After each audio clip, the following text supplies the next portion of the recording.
Rail station ময়দানে ঐতিহাসিক এক জমায়েতে আমরা উপস্থিত হয়েছি। আজকের এই সভার সম্মানিত সভাপতি, আজকে এখানে উপস্থিত এই বিশালগড় সহ গোটা সিপাহীজলা থেকে আগত বিভিন্ন সমাজসেবীরা যারা এখানে উপস্থিত হয়েছেন এবং আজকের এখানে যারা উপস্থিত হয়েছেন নিজের অধিকার রক্ষার স্বার্থে সকলকে আমার পক্ষ থেকে সংগ্রামী অভিনন্দন, প্রাণ ভরা ভালোবাসা এবং লড়াইয়ের আগাম সমাজ বার্তা দিয়ে আপনাদের সাথে দু চারটি কথা বলছি। আমার পূর্ববর্তী বক্তা রাজ্যের বিশিষ্ট আইনজীবী পুরুষোত্তম রায় বর্মন মহাশয় তিনি বিস্তারিত বলে গিয়েছেন। আমি আপনাদের সময় নষ্ট করব না। প্রচন্ড রৌদ্রের মধ্যে এখনো রাস্তার ওই পরে যারা দাঁড়িয়ে আছেন, আমি মনে করি আপনারা এই আন্দোলনে সামিল হননি। যদি এই আন্দোলনে সামিল হতে হয়, এই ময়দানে এসে ভারতবর্ষের স্বৈরাচারী নরেন্দ্র মোদীর সরকারকে জানান দিতে হবে এই দেশ ভারতবর্ষের সকল ধর্মের মানুষের দেশ। এই দেশে আমার আপনার সমান অধিকার আছে। আজ আমরা সেই অধিকার নিয়ে এখানে এসেছি। অল্প সময়ের মধ্যে আপনাদের সামনে আমার কথা বলে বিদায় নিয়ে যাব আজকের মতন। বিস্তারিত বলার চেষ্টা করেছেন আমার পূর্ববর্তী বক্তা। শুধু আমি আপনাকে একটা জিনিস দেখাচ্ছি, একটা জিনিস বোঝানোর জন্য বলছি। ধরে নিন আমার হাতে একটা মাইক, আমার হাতে একটা রুমাল, এটা হচ্ছে ভারতবর্ষের জমিন। যেই জমিনে আমি আপনি বর্তমানে দাঁড়িয়ে আছি, এর উপরে আছে ভারতবর্ষের 40 কোটি মুসলমানের পূর্বপুরুষের দেওয়া ওয়াকফ সম্পত্তি। এই সম্পত্তিতে আছে মসজিদ, ঈদগাহ, কবরস্থান, খানকা। ভারতবর্ষের সরকার সুপরিকল্পিতভাবে এই মাটি টান দিয়েছে, যেই মাটির মধ্যে আমার আপনার পূর্বপুরুষ 3.5 হাত মাটির নিচে শুয়ে আছে। আমার আপনার শেষ ঠিকানা 3.5 হাত মাটির নিচে। এই আমার আপনার শেষ ঠিকানা এই মাটি নিয়ে যেতে চাইছে। এর বিরুদ্ধে এই ভারতবর্ষের সংবিধানের যে 26 নম্বর ধারা পুরুষোত্তম রায় বর্মন মহাশয় বলে গিয়েছেন, এই অধিকার বাবা সাহেব আম্বেদকর দিয়েছেন। আমরা বুকের মধ্যে এই সংবিধান ধারণ করি। আমার আপনার চলার অধিকার দিয়েছেন সংবিধান। এই সংবিধানে বলা আছে আমি মসজিদে যেতে পারবো, আমি মাদ্রাসায় যেতে পারবো, আমি খানকায় যেতে পারবো, আমি ঈদগায় যেতে পারবো। আবার আপনার স্থান হবে 3.5 হাত মাটির নিচে কবরস্থানে। এই অধিকার দিয়েছেন। এই অধিকার ছিনিয়ে নিতে চাইছেন নরেন্দ্র মোদীর সরকার।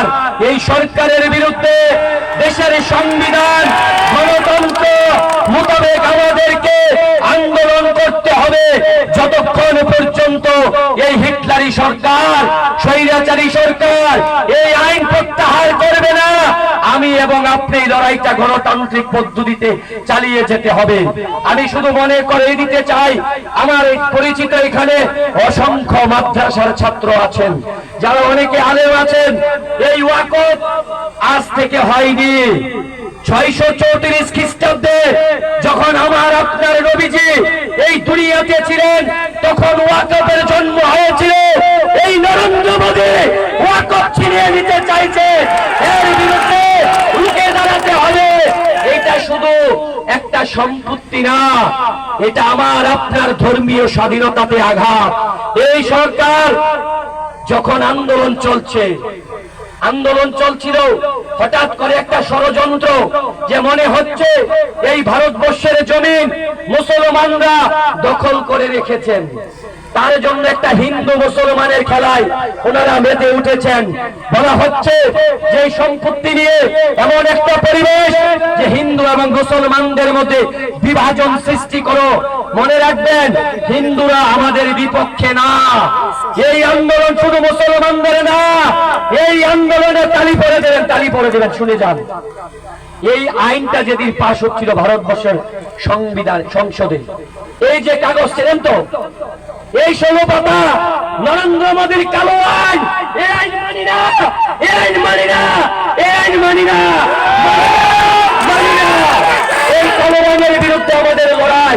এই কালো আইন যদি সংসদে পাশ হচ্ছিল, সেই দিন দাবটি হচ্ছিল। এই দেশের অধিকাংশ সাংসদ যারা বিভিন্ন রাজনৈতিক দলের নেতা, তারা বলছিল এটা মুসলমানদের বিপক্ষে, এটা মুসলমানদের স্বার্থে হবে না। তখন তারা ভোটাভুটিতে গিয়েছিল। সেই ভোটাভুটির মধ্যে এই বিলটাকে আইনে পরিণত করার জন্য, এই কালো আইন যেদিন সংসদে পাশ হচ্ছিল, সেদিন এই আইন পাশ করার জন্য তার পক্ষে ভোট দিয়েছিল 288 জন সাংসদ, যেখানে একজনও মুসলমান ছিল না।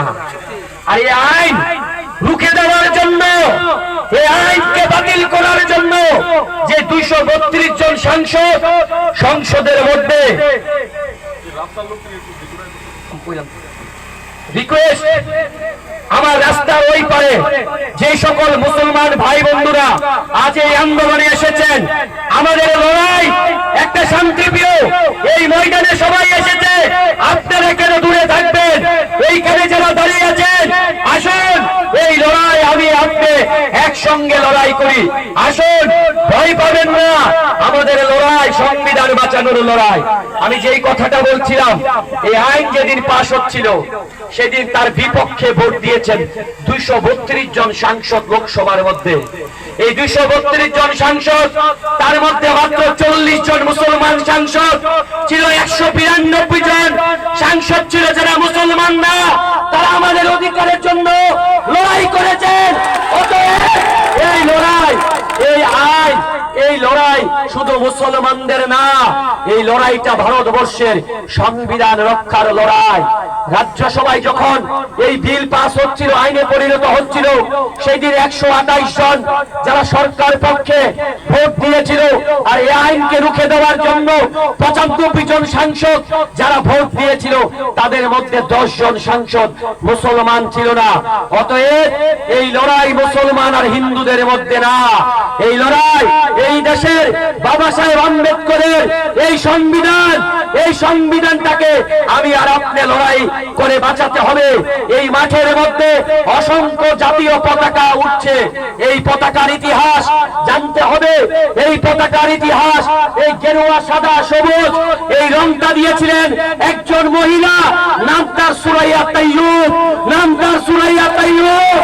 আর এই পতাকার মাঝখানে, এই পতাকার মাঝখানে যেটা একটা অশোক চক্র দিয়েছেন, 24টা কাটা, সেটা দিয়েছিলেন দক্ষিণ ভারতের একজন রাজনৈতিক ব্যক্তি, নাম তার প্রিয়াঙ্গালী ভেঙ্কাইয়া। অর্থাৎ এই পতাকাটা ভারতবর্ষের, এই পতাকার মধ্যে হিন্দু আছে, মুসলমান আছে, ভারতবাসী আছে। অতএব লড়াইটা মুসলমান আর হিন্দুদের মধ্যে না, কারণ এটা তো সেই ভারতবর্ষ, যেই ভারতবর্ষের মধ্যে বিশ্বকবি রবীন্দ্রনাথ ঠাকুর তার ভারত তীর্থ কবিতা বলে গিয়েছিলেন, হেতাই আর্য, হেতাই অনার্য, হেতাই দ্রাবিড় চীন, সখন্দল পাঠান মুঘল, এক দেহে হলো লীন। এসো এসো এসো হে আর্য, এসো অনার্য, হিন্দু মুসলমান, এসো এসো আজ তুমি ইংরেজ, দেশে এসো খ্রিস্টান। এখানে বিশ্বকবি রবীন্দ্রনাথ গোটা মানুষকে স্বাগত জানিয়েছেন। এটা সেই ভারতবর্ষ যেই ভারতবর্ষের মধ্যে বিদ্রোহী কবি কাজী নজরুল বলেছিলেন, মোরা একই বৃন্তে দুটি কুসুম, হিন্দু মুসলমান, মুসলিম তার নয়নমণি, হিন্দু তাহার প্রাণ। এটা সেই ভারতবর্ষ যেই ভারতবর্ষের মধ্যে যুবকদের আইডল, যুবকদের আইকন, ভারতবর্ষের যিনি হিন্দু ধর্মটাকে বিশ্বের দরবারে সম্মান প্রদান করেছিলেন তিনি ছিলেন স্বামী বিবেকানন্দ। স্বামী বিবেকানন্দ বলেছিলেন, জীবে প্রেম করে যেই জন সেই জন সেবী সেই ঈশ্বর। আর এই বিজেপি ধর্মের কথা বলে মানুষকে তারা ভালোবাসতে জানে না। তারা জয় শ্রীরামের ধ্বনি দেয়, তারা তারা ভারত মাতার দয়ের ভারত মাতার ধ্বনি দিয়ে মসজিদ ভাঙ্গে, মানুষের বাড়িতে হামলা করে। তাহলে আমার মুসলমান ভাইরা জেনে যান, হিন্দুদের বিরুদ্ধে আমাদের পুরো লড়াই না, লড়াই হচ্ছে এই কালো আইনের বিরুদ্ধে, স্বৈরাচারী সরকারের মনোভাবের বিরুদ্ধে। যদি হিন্দুদের বিরুদ্ধে হতো, এরা যদি সত্যি হিন্দুদের উপকার করত এই নরেন্দ্র মোদী, তাহলে জেনে যান গতকাল আপনারা দেখেছেন মহারাষ্ট্রের মধ্যে একটা 90 বছরের পুরনো জৈন মন্দির ভেঙে দিয়েছে, লাখ লাখ জৈন সম্প্রদায় রাস্তায় নেমেছে। অতএব তারা লড়াইটা শুধু মুসলমানদেরকে নিয়ে করছে না, খ্রিস্টানদের বিরুদ্ধে করছে, জৈনদের বিরুদ্ধে করছে, বুদ্ধদের বিরুদ্ধে করছে। নরেন্দ্র মোদী বা এই সরকার তারা নিজেদেরকে হিন্দু বলে দাবি করেন।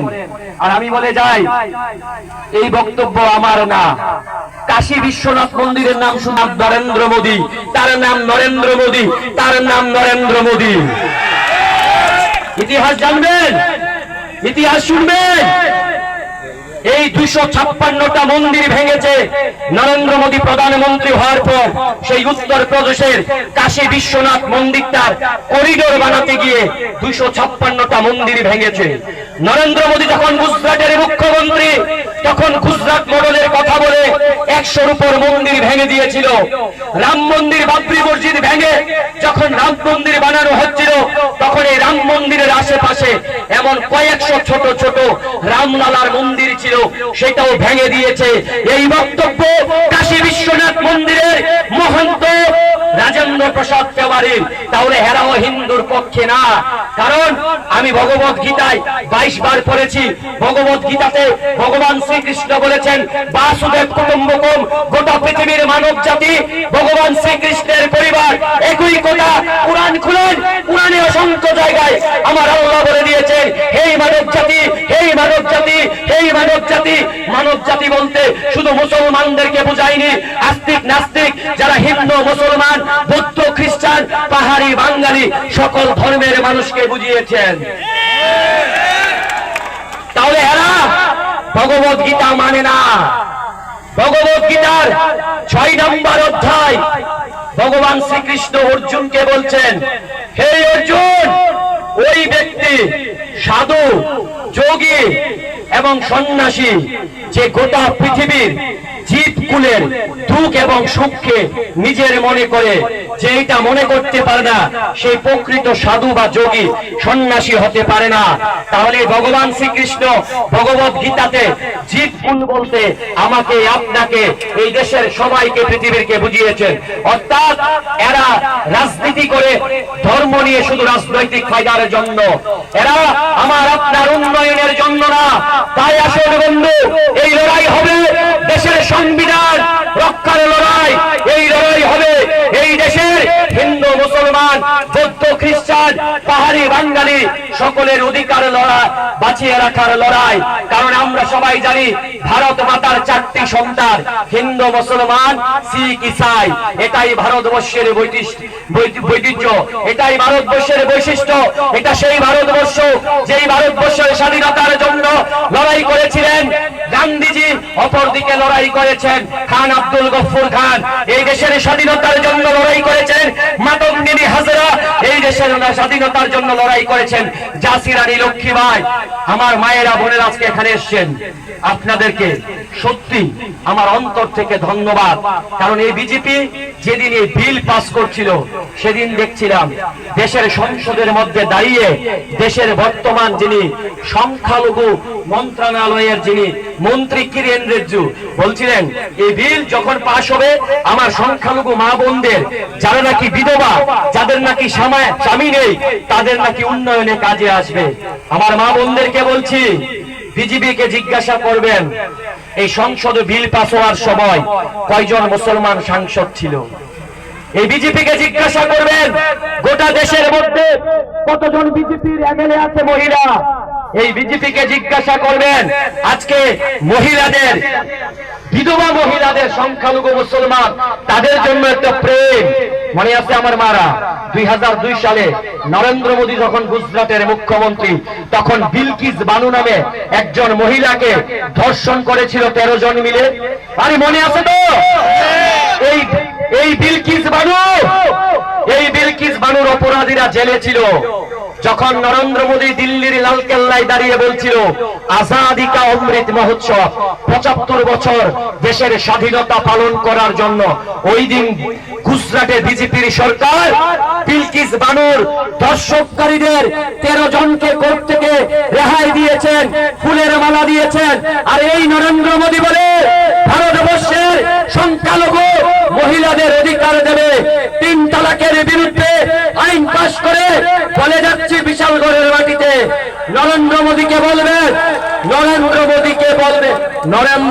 বলবে যে মোদী সাহেব, আমাদের ঘরের মহিলাদের নিরাপত্তার অধিকার দেওয়ার প্রয়োজন আপনার নেই।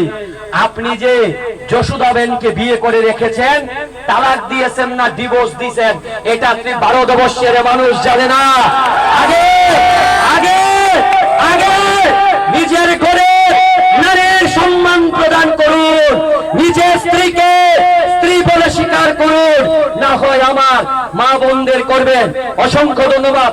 এই লড়াইতে আপনাদেরকে লড়তে হবে, কারণ এই লড়াই এই কারণে করছি, আমার আপনার পূর্বপুরুষ দান করে গেছেন এই জমি। এই মাটিকে আমরা অত্যন্ত ভালোবাসি, এই মাটিকে আমরা ভালোবাসি। দৈনিক 5 বার আমরা মাটিতে সেজদা দেই। মৃত্যুর পরে মাটির নিচে যাব, সারা জীবন থাকবো। আমরা এই মাটিকে ভালোবাসি। আমার পূর্ববর্তী বক্তা পুরুষোত্তম রায় বর্মন বাবু বলে গেছেন, কি বলে গেছেন, যে তিনি বলে গিয়েছিলেন এখানে যে এই সম্পত্তিটা লড়াই করার জন্য আমাদেরকে লড়তে হবে। মনে রাখতে হবে, এই সংবিধানটাকে ধ্বংস করার জন্য যেই দিন সুপ্রিম কোর্টে প্রথম 2 দিন প্রধান বিচারপতি বলেছেন যে অমুসলমানরা কিভাবে ওয়াকফ কমিটিতে থাকবে, এবং 11 এপ্রিল, আজ 20 এপ্রিল, 11 এপ্রিল আগরতলা শহরের নিউজ ভ্যানগার্ড নামে একটি চ্যানেল, ওই চ্যানেলে আমি 11 এপ্রিল বলেছিলাম 200 বছর আগে, 500 বছর আগে মানুষ ওয়াকফ সম্পত্তির দলিল কিভাবে দেখাবে। কারণ এখানে অনেক চুল দাড়ি পাকা আমার চাচাদেরকে দেখতে পাচ্ছি, তাদের ম্যারেজ সার্টিফিকেট নেই, জন্মের সার্টিফিকেট নেই। তাহলে কি আমরা বলবো আপনার বিবাহ হয়েছে, তার প্রমাণ দিন? আপনি ভারতীয়। এই বক্তব্য 11 এপ্রিল নিউজ ভ্যানগার্ড চ্যানেলে আমি বলেছি। আর ভারতবর্ষের সর্বোচ্চ বিচারালয় সুপ্রিম কোর্ট 17 এপ্রিল বলেছেন 500 বছর আগে ডিক্সিলের কাগজ কোথা থেকে দেখাবে, এটার প্রমাণ দরকার নেই। আমরা আগাম বলেছি, আর কোর্ট আমাদের পরে বলেছে। তাই দীর্ঘায়িত না করে আপনাদের কাছ থেকে বিদায় নিয়ে যাওয়ার আগে বলবো, লড়াইটা করবেন গণতান্ত্রিক ভাবে, শান্তি শৃঙ্খলা বজায় রেখে লড়াই করবেন অধিকার নিয়ে। এই লড়াইয়ের পারমিশন, অধিকার আমাকে আপনাকে সংবিধান দিয়েছে।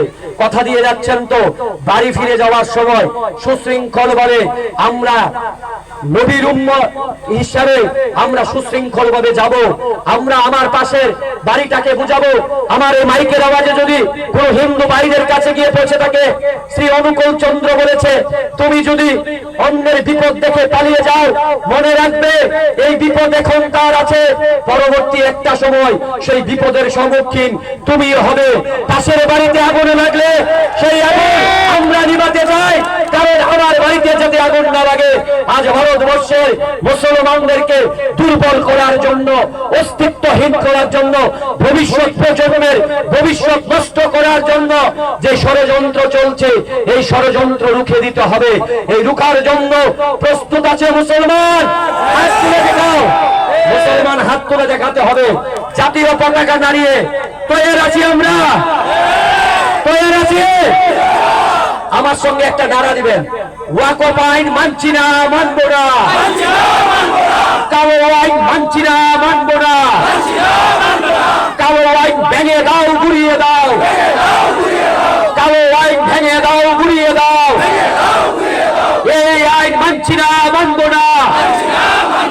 নরেন্দ্র মোদীর কালো আইনের বিরুদ্ধে, নরেন্দ্র মোদীর কালো আইনের বিরুদ্ধে, নরেন্দ্র মোদীর কালো আইনের বিরুদ্ধে। সবাই ভালো থাকবেন, সুস্থ থাকবেন।